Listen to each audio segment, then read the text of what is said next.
কি বলেছিলেন মুহাম্মদ সাল্লাল্লাহু আলাইহি ওয়াসাল্লাম? হিন্দু মুসলিম শুনে নিন। মুহাম্মদ সাল্লাল্লাহু আলাইহি ওয়াসাল্লাম সেদিন কিছুক্ষণ থেকে চুপ করে থাকলেন, মাথাটা তুলে বলছেন, মা, সেদিন আমি আপনার ডান দিকের স্তনটা সৃষ্টিকর্তা আপনার পান করিয়েছিল, বাম দিকের স্তনটা আমি পান করিনি। সৃষ্টিকর্তা আপনার বাম দিকের স্তনটা আমার পান করাইনি। কেন জানেন? কেন বাবা? বলছে, আমি আপনার ডান দিকের স্তনটা পান করতাম, কিন্তু আপনার পেটের ছেলে একটা ছিল, হালিমার নিজের পেটের একটা সন্তান ছিল, নাম আব্দুল্লাহ, মনে রাখবেন, মানে হযরত মুহাম্মদের ভাই, মানে কি ভাই? পালক ভাই যেটা বলে। তো হালিমার পেটের ছেলের নাম ছিল আব্দুল্লাহ, তো আপনার পেটের ছেলের নাম ছিল আব্দুল্লাহ। আমার ওই দুধ ভাই, ও বাম দিকটা পান করত, আমি ডান দিকটা পান করতাম। আমি যদি সাধারণ ছেলেদের মতো ডান দিক বাম দিক দুটোই পান করতাম, তাহলে ভাইয়ের হক মারা হতাম। মুহাম্মদকে আল্লাহ কোনোদিন মায়ের পেট থেকে ভাইয়ের হক মারতে পাঠায়নি। আর আপনি কি করেছেন? এ মুসলমান, দাড়িওয়ালা টুপিওয়ালা হাজী সাহেব, আপনি কি করেছেন? বাপ মারা গেছে, চাচা বেঁচে আছে, ছোট ছোট ভাইপোদের সম্পত্তি চাচা নিজের নামে রেকর্ড করলে উনি বসে আছে, উনি আবার হাজী সাহেব। ছি ছি, লজ্জা করা উচিত। তোমাকে হাজী বলতে ঘৃণা লাগে, তুমি হলে জাহান্নামার খোরাক, নরকের কীট। মনে রাখবেন, বাড়ি থেকে ভাববেন কথাগুলি। তারপরে উনি বললেন, মাইকেল এইচ হার্ট বলছেন, এইরকম একজন ব্যক্তির জীবনী প্রথম দিয়ে শুরু করেছি। পাঠক যখন আমার বই পড়বে, প্রথমেই যখন ভালো জিনিসটা দেখবে, পরের পৃষ্ঠাগুলো খুলে দেখবে। আর প্রথমেই যদি পাঠকের মন জয় করতে না পারি, তাহলে আর বইটাই খুলবে না। এই জন্য মুহাম্মাদের নাম দিয়ে আমি প্রথমেই শুরু করেছি। আপনার বইটা কিনে পড়বেন, বইটার নাম হলো 100 জন মনীষীর জীবনী, বইটার লেখক হলো মাইকেল এইচ হার্ট। প্রথমেই দেখবেন মুহাম্মদ সাল্লাল্লাহু আলাইহি ওয়াসাল্লামের নাম আছে, আর এই ঘটনাটাই তোলা আছে ওতে। আপনি ভাবুন, কে মোহাম্মদ? আপনি মুখে বলে দিলেন আই লাভ মুহাম্মদ সাল্লাল্লাহু আলাইহি ওয়াসাল্লাম, এটা মুখে ফরসো, এটা ফরসো। বাড়ি থেকে ভাববেন। চলুন, সেই মুহাম্মদ সাল্লাল্লাহু আলাইহি ওয়াসাল্লাম, তার আদর্শের আরো দুটো কথা আপনাদেরকে বলে যাচ্ছি। তিনি বললেন, তোমার পাশের বাড়ি, তুমি যে রান্না করে খাচ্ছ, তোমার পাশের বাড়ি খবর নেবে সে খেয়েছে কিনা খবর নেবে। এটাই ছিল মুহাম্মাদের আদর্শ। আর আপনি কি করেছেন? আপনি আলাউ পোলাও করে খাচ্ছেন, পাশের গরিব ভাইটা অনাহারে পড়ে আছে, আপনি আবার বলেন আমি মুসলমানের, ইসলাম ধর্মের মানুষ, আমি মুহাম্মাদের ভক্ত লোক। এরকম ভক্তের কথা মুহাম্মদ সাল্লাল্লাহু আলাইহি ওয়াসাল্লাম বলেনি। এমনকি শুনে নিন বলা হয়েছে, তুমি তোমার ছেলের জন্য যদি বিরিয়ানি আনো, বিরিয়ানির প্যাকেটটা গোপন জায়গায় ফেলবে, যাতে করে পাশের গরিব বাচ্চাটা ওই বিরিয়ানির প্যাকেটটা তুলে না বলে ওর বাপ ধনী বলে ওকে বিরিয়ানি খাওয়ালো, আমার বাপ গরিব বলে আমাকে খাওয়াতে পারেনি। এই কথাটা ওই বাচ্চাটার অন্তরে না লাগে। আপনি কোথায় আছেন? ভাববেন বাড়িতে গিয়ে। প্রফেট মুহাম্মদ সাল্লাল্লাহু আলাইহি ওয়াসাল্লাম বলেছিলেন, লাইসাল মুমিনুল্লাযী ইয়াসফাউ ওয়া জারুহু জায়ুন ইলা যামবিহি। আমার বাপেরা, দেখতে দেখতে আপনাদের অনেক মূল্যবান সময় নষ্ট করে দিলাম না বাবা? অনেক মূল্যবান সময় নষ্ট করে দিলাম। আর কয়েক মিনিট একটু সময় দেন, অসুবিধা হচ্ছে আপনাদের? হ্যাঁ, একবার দরুদ শরীফ, আল্লাহুম্মা।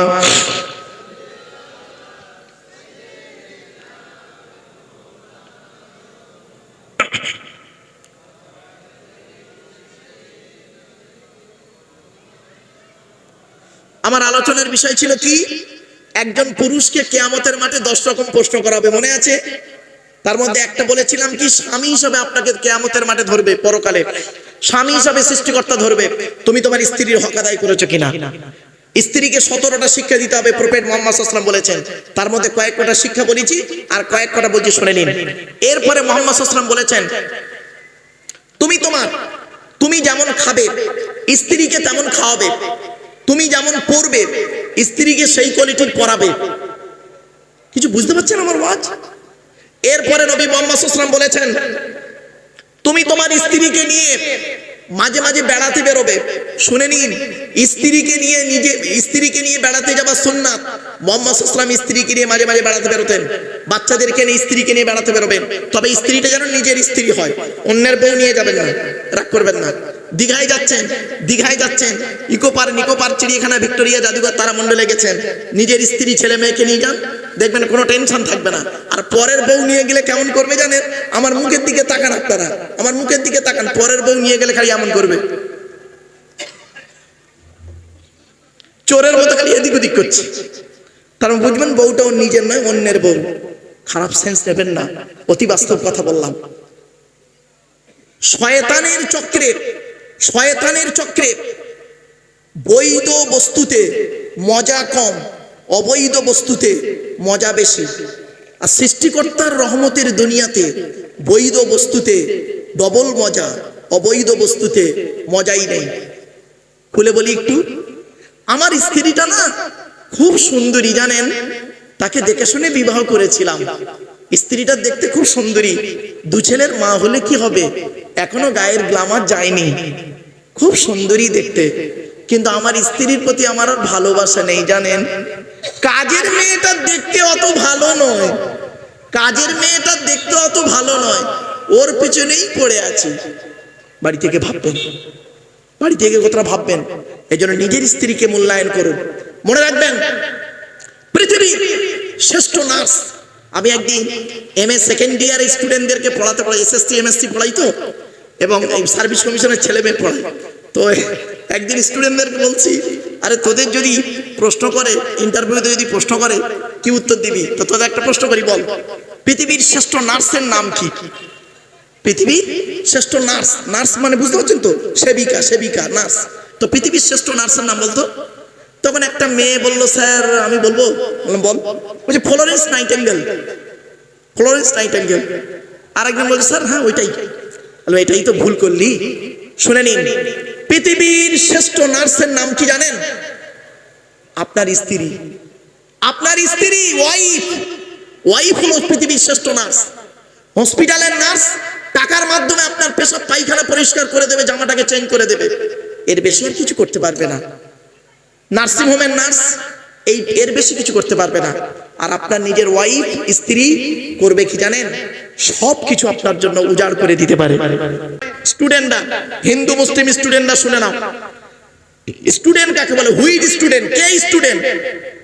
ওই 10টায় গেল, 4টেই এলো, আমতলা, জামতলা, বুড়ির বেলতলা, বাসতলা, ইকো পার্ক চিড়িয়াখানা ভিক্টোরিয়া জাদুঘর তারামণ্ডল, নদীর পার্কে বসে প্রেম নিবেদন করলো, সারা বছর পড়লো না, পরীক্ষার খাতায় টুকরিয়া চুরি করলো, স্যার ধরলো, ছুরি মারলো, ওরে কোনোদিন স্টুডেন্ট বলে না। স্টুডেন্ট হতে গেলে কতগুলো গুণ থাকতে হবে। STUDENT, এক একটা লেটারে এক একটা গুণাগুণ আছে, তবেই তাকে স্টুডেন্ট বলে। S থেকে স্টাডি, T থেকে ট্রুথফুল, সত্যবাদী হতে হবে, তবেই তুমি স্টুডেন্ট। এখনকার স্টুডেন্টরা বেশিরভাগ মিথ্যাবাদী, রাগ করবেন না কেউ। এখন লেখাপড়া কোথায় হয় জানেন? রাগ করবেন না। এখন লেখাপড়া কোথায় হয় শুনবেন? বলবো, হ্যাঁ, টয়লেটে। কোথায়? পেচ্ছাপখানায়, পায়খানায়।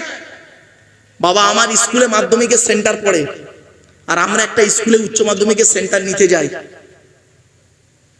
টয়লেট গুলোতে গিয়ে দেখলে না অবাক হয়ে যাবেন।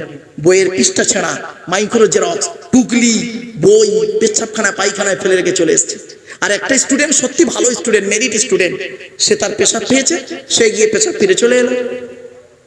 দেখা যাচ্ছে যে ছেলেটা চুরি করলো, টুকলি করলো, ওই ছেলেটা আবার দেখবেন একটা অফিসার হয়ে বা কোনো কিছু হওয়ার পরে দেখবেন ওই ছেলেটা 20 বছর পরে মাইকে এসে মাইক ধরে লেকচার দিচ্ছে, জনগণকে ভালো ভালো কথা বলছে। আর তার কথা শুনে মানুষ সঠিক পথ পাবে, এটাকে বিশ্বাস করা কিরকম জানেন? ওই কাঁঠালের আমসত্ত্বের মতো। কাঁঠালের আমসত্ত্ব আপনারা খেয়েছেন? শিবদাসপুরের মানুষ খেয়েছেন বাবা কাঁঠালের আমসত্ত্ব? খাননি না? আরে হয় না, তা খাবে কি? এটা অকল্পনীয় শব্দ, কাঁঠালের আমসত্ত্ব। শোনো, মাইন্ড করবেন না। চলো, শিক্ষাটা দেবে কে? যে দেবে তাকে বলা হয় টিচার। Who is teacher? কে টিচার? পড়ালেই টিচার না। টিচার মানে এই নয় 10টায় গেল, 4টেই এলো, আর 1 তারিখে মাইনে তুলে ATM থেকে টাকা তুললো, একে টিচার বলে না। টিচার হতে গেলে কতগুলো গুণ থাকতে হবে একটু দয়া করে শুনে নিন। টি ই এ সি এইচ ই আর। টি থেকে ট্রেনার, প্রশিক্ষণ প্রাপ্ত হতে হবে তবেই তুমি টিচার। ই থেকে ইগারনি, আগ্রহী থাকতে হবে তবেই তুমি টিচার। এ থেকে এবিলিটি, দক্ষতা থাকতে হবে তবেই তুমি teacher. Most important letter C. C থেকে ক্যারেক্টার, ক্যারেক্টার, চরিত্র ঠিক থাকতে হবে তবেই তুমি টিচার। আজ থেকে 30 থেকে 35 বছর আগের কথা বলছি। যারা বয়োজ্যেষ্ঠ লোক বসে আছেন, আমার তো দাড়ি পেকে গেছে। 1994 সাল থেকে লেকচার দিচ্ছি, ভারতবর্ষ, নেপাল, বাংলাদেশ। আজ দিন নয়, বিগত 31টা বছর কেটে গেল। এই বয়োজ্যেষ্ঠ লোকেদের জিজ্ঞাসা করুন কি হিন্দু কি মুসলিম। আমরা আমাদের স্যারেদের দেখলে সাইকেল থেকে নেমে যেতাম, ঠিক না বেঠিক? আমরা আমাদের স্যারেদের দেখলে সাইকেল থেকে নেমে যেতাম। স্যারেদের সামনে ঘড়ি পরতাম না, ঘড়ি পরতাম না স্যারেদের সামনে। জিজ্ঞাসা করুন কি হিন্দু কি মুসলিম। আর এখন কি হয়েছে শুনবেন। আজ থেকে 35 বছর আগে টিচার ছাত্রের সম্পর্ক কি ছিল, পিতা আর পুত্রের নেই। আর এখন কি হয়েছে শুনবেন। সব জায়গায় নয়, সকলে নয়, ভুল বলা হবে। কিছু কিছু জায়গায় দেখবেন টিচার ছাত্রের সম্পর্ক বন্ধু বন্ধু, বিড়ি যে খায় খৈনি মলে দেয়। একটা সিগারেট দুজনে খাচ্ছে, স্যার আর টিচার, ছাত্র। এই হচ্ছে টিচার। আজ থেকে 30 বছর আগে টিচার আর ছাত্রীর সম্পর্ক কি ছিল, পিতা আর কন্যার ন্যায়। মেয়েটি শিক্ষককে বাপের মতো ভক্তি করত, শ্রদ্ধা করত, আর শিক্ষক ছাত্রীটিকে নিজের কন্যা বলে মনে করত। এখন কি হয়েছে শুনবেন। বেশ কিছু জায়গায়, সব জায়গায় নয়, টিচার ছাত্রীর সম্পর্ক স্বামী স্ত্রী প্রাইভেট পড়াতে দিয়েছে, ইংরাজি করাতে দিয়েছে, ম্যাথ করাতে দিয়েছে, উনি বিয়েটাও পড়িয়ে নিয়ে বসে আছে। এই জন্যই নবী বলেছিলেন, The messenger of Allah, peace be upon him, said, the best among you those with good manner. নবী বলেছিলেন তোমাদের মধ্যে উত্তম ব্যক্তি ওই লোকটা যার ক্যারেক্টার, চরিত্র ভালো, ওই লোকটাই হলো উত্তম ব্যক্তি। জ্ঞানী গুণী বুদ্ধিজীবী মানুষ। আলোচনা শুরুতেই কথাই বলেছিলাম, তখন হয়তো আপনাদের খেয়াল ছিল না। এবার এইচ থেকে অনেস্টি, সততা থাকতে হবে তবেই তুমি টিচার। তুমি হিন্দু বলে মুসলমানের খাতা দেখবে কড়া করে, তুমি মুসলমান বলে হিন্দুর খাতা দেখবে কড়া করে, এটা কোনোদিন আদর্শবান টিচারের পরিচয় নয়। মনে রাখবেন, পৃথিবীতে কয়েকটা শ্রেণীর লোক আছে যাদের কোনো জাত হয় না, ওরা নিজেই একটা জাত, ওরা নিজেই একটা জাত। তার মধ্যে একটা কি জানেন, ডাক্তার। ডাক্তারের কোনো জাত হয় না, উনি নিজেই একটা জাত। ডাক্তারের কাছে পরিচয় কি, আমি ডাক্তার তুমি রোগী, আমি ডাক্তার তুমি রোগী। তুমি নারী না পুরুষ, হিন্দু না মুসলিম, কালো না ফর্সা, ধনী না গরিব, এটার বিষয় আমার নয়, আমি ডাক্তার তুমি রোগী। আর টিচারের কোনো জাত হয় না, টিচারের কাছে একটাই পরিচয়, আমি টিচার, আমি শিক্ষক তুমি শিক্ষার্থী, আমি টিচার তুমি স্টুডেন্ট। তুমি নারী না পুরুষ, হিন্দু না মুসলিম, কালো না ফর্সা, এ দেখার সময় আমার নেই, আমার কাছে মেধার পরিচয়। কিছু বুঝতে পারছেন বাবা? আসুন এবার আসছি ই থেকে আর। টিচার হতে গেলে আগে আগে আসতে হবে, লাস্ট লেটার ইজ এ আর। আর থেকে রেগুলারিটি, নিয়মিত ক্লাস করতে হবে তবেই তুমি টিচার। তার কটা জিনিস পেলাম, ট্রেনার, ইগারডি, এবিলিটি, ক্যারেক্টার, অনেস্টি, আর্নি, রেগুলারিটি। এতগুলো গুণ যার মধ্যে আছে, he is a really teacher, তিনি হলেন সত্যিকার একজন টিচার। আচ্ছা, আমি এই ওয়াজটা কেন এখানে করছি? এ তো কলেজের আলোচনা, এটাকে এখন করছি কেন শুনে নিন। আল্লাহর নবী বলেছেন, ইন্নামা বুইস্তু মুআল্লিমা, দুনিয়ার মানুষ মুহাম্মদকে আল্লাহ বিশ্বের মানুষের টিচার করে পাঠিয়েছে। কি ভাবছেন? ছোট্ট একটা উদাহরণ দিচ্ছি। আপনাদের এই উত্তর 24, এটা উত্তর 24 পরগনা নাকি, এই উত্তর 24 পরগনায় ধরুন, জাস্ট এক্সাম্পল, বারাসাত কলেজ বা নৈহাটি কলেজ বা কল্যাণী বিশ্ববিদ্যালয়, যে কোনো একটা ধরে নিন। বারাসাত কলেজে ধরুন একজন প্রফেসর রিটায়ার্ড হচ্ছে, বিদায় অনুষ্ঠান। ওনাকে যদি জিজ্ঞাসা করা হয়, স্যার আপনি এই কলেজে 60 বছর বয়স পর্যন্ত টিচিং করেছেন, আপনি দয়া করে একটু মাইকটা ধরে বলবেন 60 বছর বয়সে যত স্টুডেন্ট পড়িয়েছেন প্রত্যেকটা স্টুডেন্ট পারফেক্ট? উনি বলতে পারবেন হ্যাঁ? পারবেন না। উনি এতটুকু বলতে পারবেন বিশ্বাসের সঙ্গে যে ভাই 60 বছর বয়স পর্যন্ত আমি এই প্রতিষ্ঠানে চাকরি করেছি, আমার জ্ঞান মতে যত ছাত্রছাত্রী পড়িয়েছি 99% ভালো হতে পারে, 1% চোর ডাকাত গুন্ডা বদমাইশ হলে হতে পারে। উনি কিন্তু 100% পারফেক্ট বলতে পারবেন না, পৃথিবীর কোনো টিচারই পারেননি, উনি তো দূরের কথা। কিন্তু এই পৃথিবীতে একজন টিচার এসেছিলেন, শুনে নিন। টিচারটার জন্ম হয়েছিল 570 খ্রিস্টাব্দে 29শে আগস্ট সোমবার, আর তার মৃত্যু হলো 633 খ্রিস্টাব্দে, 633 খ্রিস্টাব্দে জুন মাসের 18 তারিখ সোমবার। এই 33টা বছর পৃথিবীতে ব্যক্তিটি ছিলেন। এই 33 বছর বয়স জীবনে একটা মিথ্যা কথা তিনি বলেননি। শুধু তাই নয়, তিনি যত ছাত্রদের পড়িয়েছেন তাদের নাম দিয়েছিলেন সাহাবী, আর ছাত্রীদের বললেন সাহাবিয়া। তাকে একদিন জিজ্ঞাসা করা হলো যে স্যার, আপনি এই পৃথিবীতে যত ছাত্রছাত্রী রেখে যাচ্ছেন, এই পৃথিবীতে যত ছাত্রছাত্রী রেখে যাচ্ছেন, আপনি আপনার ছাত্রছাত্রীদের সার্টিফিকেটটা দিন। তো উনি বলেছিলেন কি, শুনে নিন, আসহাবিকান নুজুম বিআইহিম ইক্তেদাইতুম ইহতেদাইতুম। আমি আমার ছাত্রছাত্রীদের সম্পর্কে সার্টিফিকেট দিচ্ছি, আমার যত ছাত্রছাত্রী পৃথিবীতে আছে, তোমরা আমার প্রত্যেকটা ছাত্রছাত্রী হলো নক্ষত্রের ন্যায়, নক্ষত্রের ন্যায়। তোমরা যাকে অনুসরণ করে চলবে তার মাধ্যমে দুনিয়াতে শান্তি সম্মান পাবে, আখিরাতে স্বর্গ জান্নাত পাবে। সেই টিচারের নাম হলো হযরত মুহাম্মদ সাল্লাল্লাহু আলাইহি ওয়াসাল্লাম। আপনি শুধু মুখে বললেন আই লাভ মুহাম্মদ সাল্লাল্লাহু আলাইহি সাল্লাম, কিন্তু হযরত মুহাম্মদ সাল্লাল্লাহু আলাইহি সাল্লামের বাস্তব জীবনটাকে বাস্তবায়ন করলেন না। আপনি কি জানেন, মুহাম্মদ সাল্লাল্লাহু আলাইহি সাল্লাম বলেছেন, তোমার গ্রামে যদি কোনো মানুষ রোগ অবস্থায় থাকে, মরণাপন্ন অবস্থায়, সে হিন্দু মুসলিম যেই হোক, তুমি তাকে দেখতে যাবে। আর আপনারা কি করেন?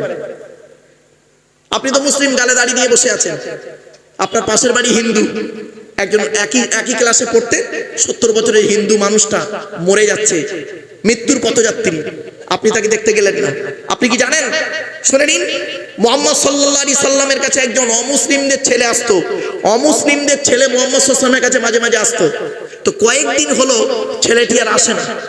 তো মুহাম্মদ সাল্লাল্লাহু আলাইহি সাল্লাম বলছেন, সঙ্গীদেরকে বলছেন, কি ব্যাপার বলো তো, সেই অমুসলিমদের ছেলেটার আসে না আমার কাছে? তখন বললেন, হয়তো তার শরীর খারাপ। তখন মুহাম্মদ সাল্লাল্লাহু আলাইহি সাল্লাম বলছেন, আমি তার বাড়ি যাব, আমি তার বাড়ি যাব। মুহাম্মদ সাল্লাল্লাহু আলাইহি সাল্লাম খুঁজে খুঁজে খুঁজে খুঁজে ওই অমুসলিম ভাইয়ের বাড়িতে গেলেন। যখন গিয়েছেন, অমুসলিম ভাইয়ের মা বলছে, বাবা আমার কপাল, আমার কপাল, আমার বাড়িতে আল আমিন এসেছে। নবীর একটা নাম ছিল আল আমিন, মানে সত্যবাদী। মুহাম্মদ সাল্লাল্লাহু আলাইহি সাল্লাম জীবনে কোনোদিন মিথ্যা কথা বলেনি, আল আমিন সত্যবাদী। শুনে নিন, তো আমার কপাল বাবা মুহাম্মদ, আমার কপাল, আল আমিন আমার বাড়িতে এসেছে, বসো বাবা, বসো বসো বসো। তখন নবীজি বলেছিলেন, মা মা আজ আমি বসবো না, আমি এসেছি আপনার ছেলের সঙ্গে দেখা করতে। কোথায় আপনার ছেলে? তখন বুড়ি মেয়েটা বলেছিলেন, আমার ছেলে কয়েকদিন জ্বরে ভুগছে, ওই ঘরটার ভিতরে আছে। মুহাম্মদ সাল্লাল্লাহু আলাইহি ওয়াসাল্লাম তার কাছে গেলেন, গিয়ে মাথার ধারে বসলেন। মাথার ধারে বসে গায়ে হাত দিয়ে দেখছে, অত্যন্ত গায়ে জ্বর। তখন ছেলেটি চোখটা চেয়ে দেখছে, হযরত মুহাম্মদ সাল্লাল্লাহু আলাইহি ওয়াসাল্লাম আর মাথার ধারে এসে বসে আছে। তখন ছেলেটা টসটস করে চোখ থেকে পানি পড়ছে। মুহাম্মদ সাল্লাল্লাহু আলাইহি ওয়াসাল্লাম বলছেন, তুমি কয়েকদিন আমার কাছে গিয়েছিলে, তোমার সঙ্গে একটা অন্তরের ভালোবাসা জন্মে গেছে জানো, তাই তুমি যাওনি, কয়েকদিন দেখতে পাইনি, তাই না দেখতে পেয়ে মনটা কাঁদছিল, তাই আমি তোমার না বলেই তোমার বাড়িতে চলে এসেছি, কিছু মনে করো না। তখন নবীজি ওঠার সময় বললেন, আমার আল্লাহ যদি চায় তোমার রোগ ভালো হয়ে যাবে, আজ আমি আসি। বলে নবী চলে এলেন। কয়েকদিনের মধ্যে ছেলেটি সুস্থ হয়ে গেল।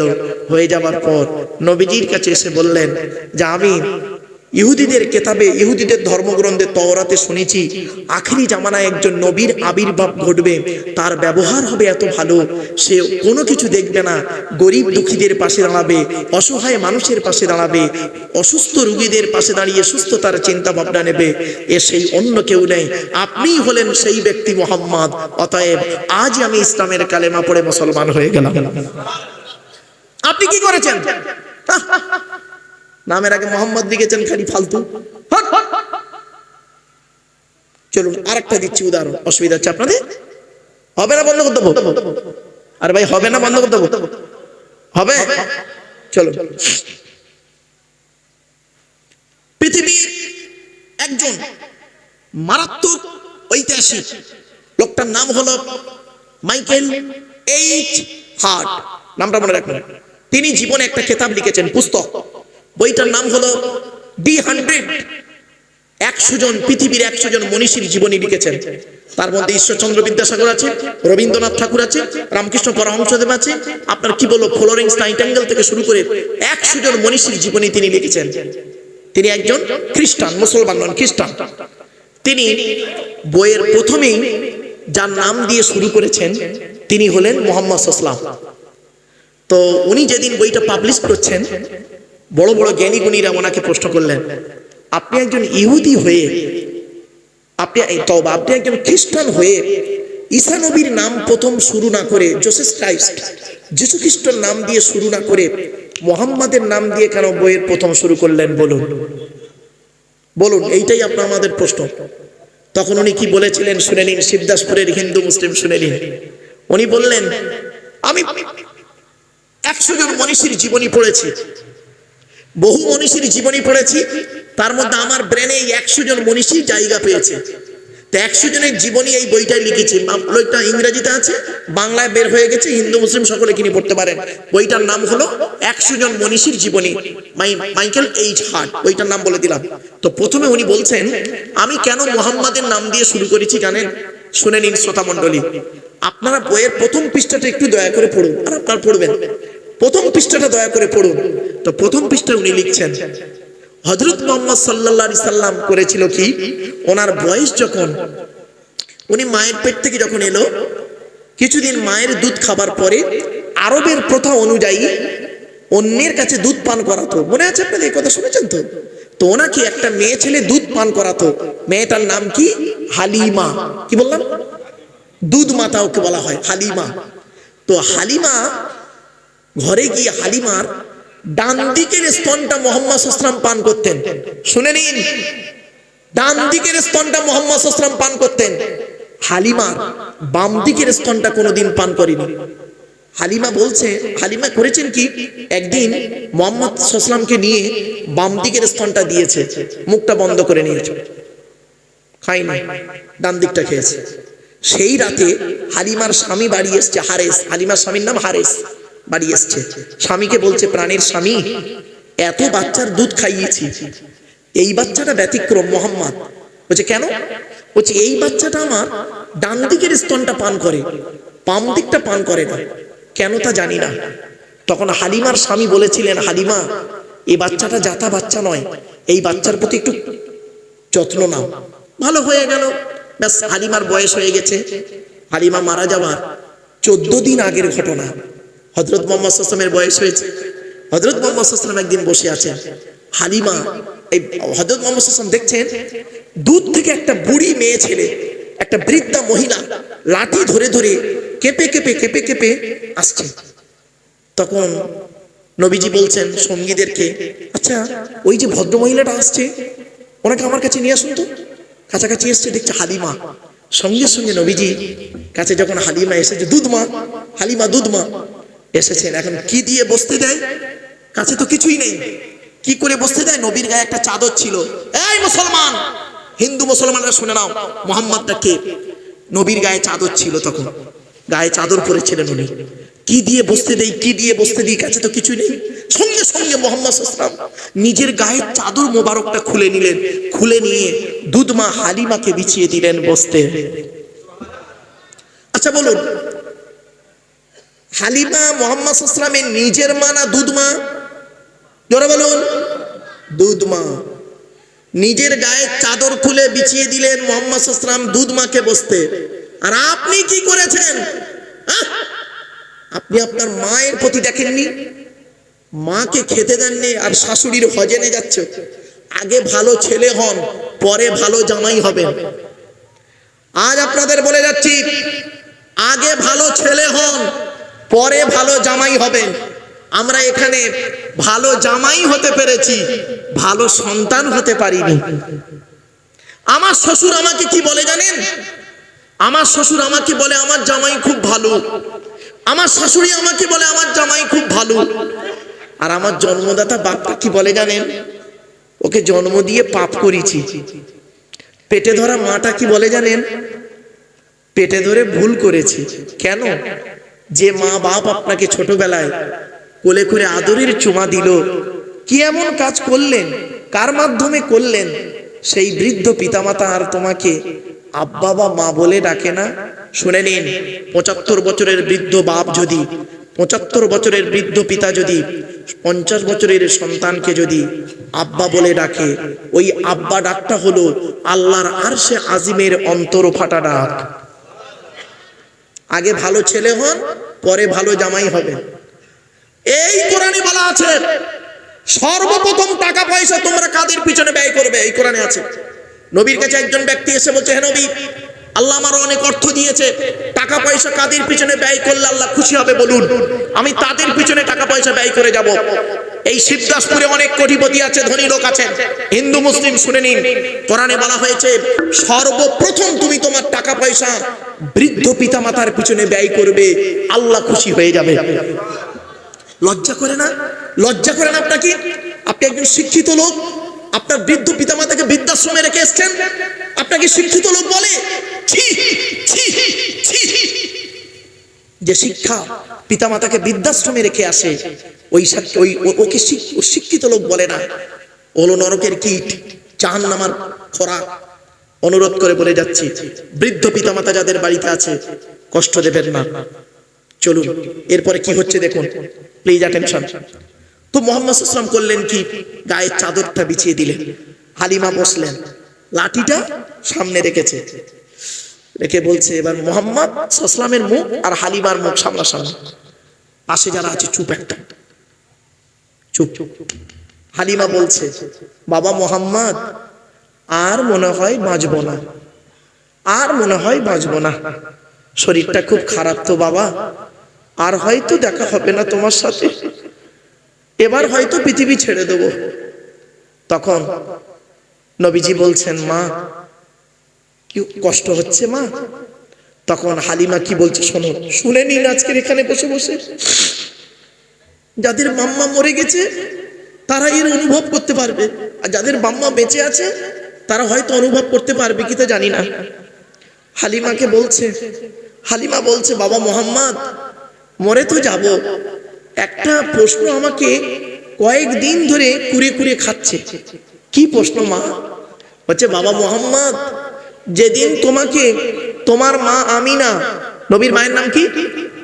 আমিনা, তোমার মা আমিনা যেদিন আমাকে এই আমার কোলে তোমাকে দিল, তোমাকে আমি যেদিন তোমার মায়ের কাছ থেকে দুধ পান করানোর জন্য নিলাম, সেই দিন থেকে বাবা তুমি যতদিন আমার দুধ পান করেছিলে, আমার ডান দিকের স্তনটা তুমি পান করতে, বাম দিকেরটা কোনোদিন খাওনি। আমি অনেক চেষ্টা করেছিলাম, তুমি খাওনি কেন বাবা? এই প্রশ্নটা আমার খুব ব্রেনে করে, তাই আমি প্রশ্নটা জানতে এলাম আজকে, আর হয়তো বাঁচবো না। হালিমা মারা যাবার 14 দিন আগের ঘটনা এটা, ওর পরই মরে গেলেন, আর বাঁচে ছিলেন, আর দেখা হলো না, ওই শেষ দেখা হলো 14 দিন আগে। আল্লাহু আকবার, নারায়ে তাকবীর। আর আগে বলবেন তো নারায়ে তাকবীর। বাপেরা তাজিমান একটু দাঁড়িয়ে যান, একটু নারায়ে তাকবীর। আওলাদে মুজাদ্দিদুজ জামান, নারায়ে তাকবীর।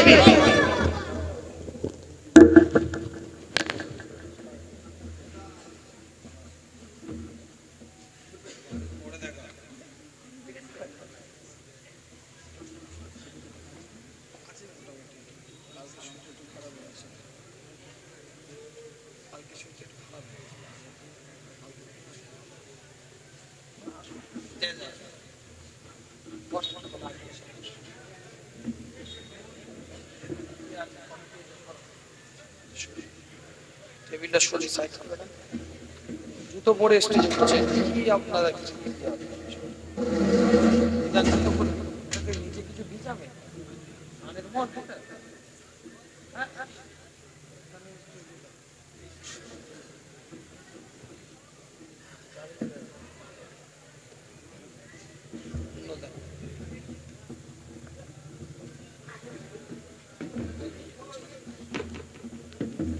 খাবারও কাছে, খাবারও কাছে।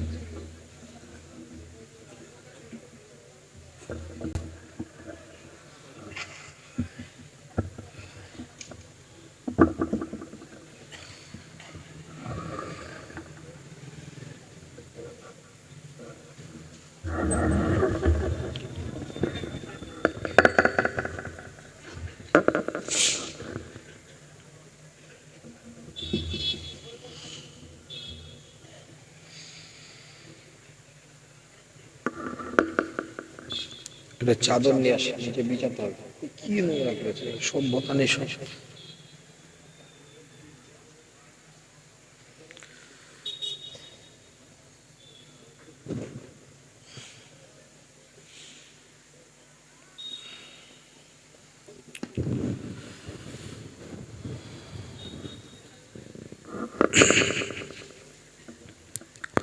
আস্তাগফিরুল্লাহ।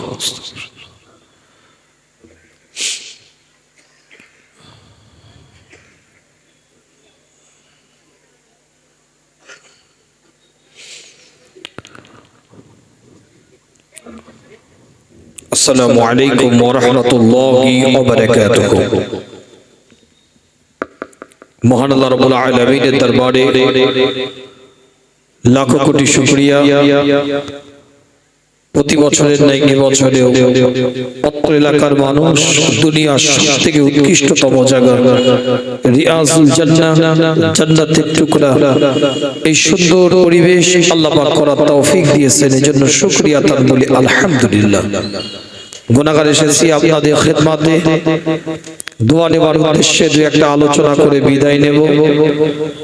আমার এখানে সময় দেওয়া ছিল 12টা থেকে 2টো। ভাইরা ফোন করলেন যে হুজুর 11টা থেকে 1টা। না, আমি কার্ড যেটা লিখে দিয়েছি সেটা দেখেন। বলে না ভাইজান, ঠিকই আছে। ডায়েরি দেখেন, হোয়াটসঅ্যাপে ছবি দিয়েছি। না ভাইজান, ঠিকই আছে, আমাদের ভুল।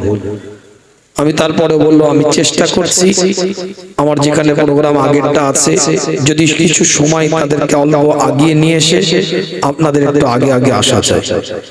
তো 11:30টা বলেছিলাম, চেষ্টা করব মোটামুটি অল্প সময়ের মধ্যেই আসার চেষ্টা করেছি। আল্লাহ পাক নিয়ে এসেছেন, আল্লাহ পাক কবুল করেন, সকলে বলেন আমিন। আশেপাশে যারা আছেন, ইতিবিক্ষিপ্ত অবস্থায় যারা ঘোরাফেরা করছেন, মাইকের আওয়াজ যত দূর পর্যন্ত পৌঁছাচ্ছে, সকলে মাহফিলের মধ্যে চলে আসেন। সুন্দর পরিবেশটাকে নিজ দায়িত্ব মনে করে একটু সুন্দরতর বানিয়ে নেন, ভালো লাগবে। সকলে মাহফিলের মধ্যে চলে আসেন। আমাদের মাহফিল রাতের বেশি অংশ নয়, খুব অল্প সময়ের মধ্যে ইনশাআল্লাহ দোয়ার মাধ্যমে সমাপ্তি হবে। আজকে সকাল 6:10 ফ্লাইটে আমি ভুবনেশ্বর থেকে এসেছি। আমার আব্বা জান শারীরিকভাবে অসুস্থ, আপনারা অনেকেই জানেন। সারাদিন একটু ব্যস্ততার মধ্যে ছিলাম, বড় বড় ডাক্তারদের বিভিন্ন জায়গা থেকে পরামর্শ অনুযায়ী ট্রিটমেন্ট চালানো। তো যাই হোক, তারপরেও প্রোগ্রাম করে সে নদিয়া দত্তপুলিয়া থেকে 5 কিলোমিটার ভিতরে, সেখান থেকে আপনাদের এখানে আসা। অল্প সময়ে কথা বলে আপনাদের কাছে বিদায় নেব। সকলে পরিবেশটা তৈরি করে নেন, মাহফিলের মধ্যে এসে বসেন, মাজলিসের মধ্যে এসে বসেন। আল্লাহ পাক কবুল করবেন। ইন্নাল হামদুলিল্লাহ। আওয়াজটা ভাসিয়ে দেন। আলহামদুলিল্লাহি রাব্বিল আলামিন ওয়াল আকিবাতু লিল মুত্তাকিন। ভাষা নামাজটা ভাষা।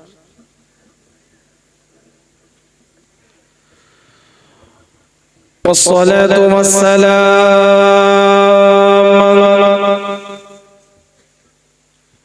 على رسوله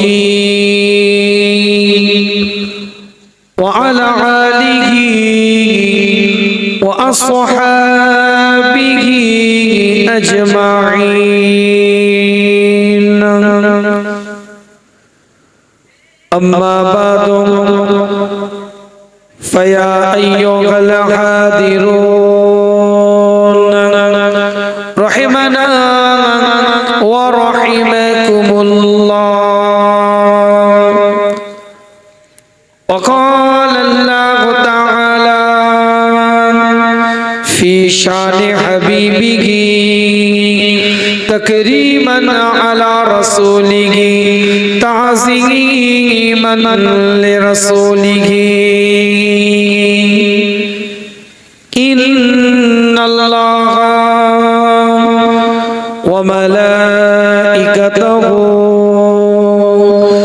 يصلون على النبي يا أيها الذين آمنوا صلوا عليه وسلموا تسليما. सल्ले अला জোরে জোরে পড়ে বেসটা কত আছে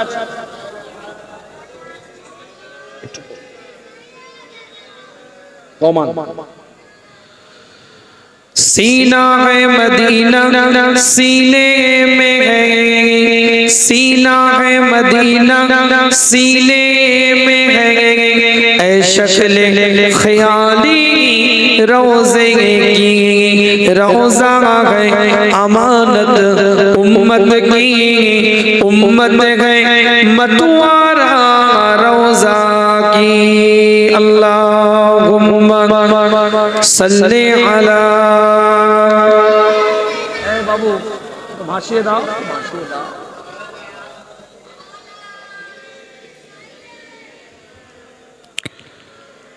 ऐ गुंबदे खिज़रा तूरे नजर ऐ गुंबदे खिज़रा तूरे नजर आँखों में जाली रोज़ा की रोज़ा है अमानत उम्मत की उम्मत है मतवारा रोज़ा की अल्लाहुम्मा सल्ली अला আসছে না ভাষা वला आली सय्यदना मुझको पिला दे इश्क का जाम तू आका और मैं गुलाम मुझको पिला दे इश्क का जाम तू आका और मैं गुलाम रब के दुलारे तुम ही तो हो सबके सहारे तुम ही तो हो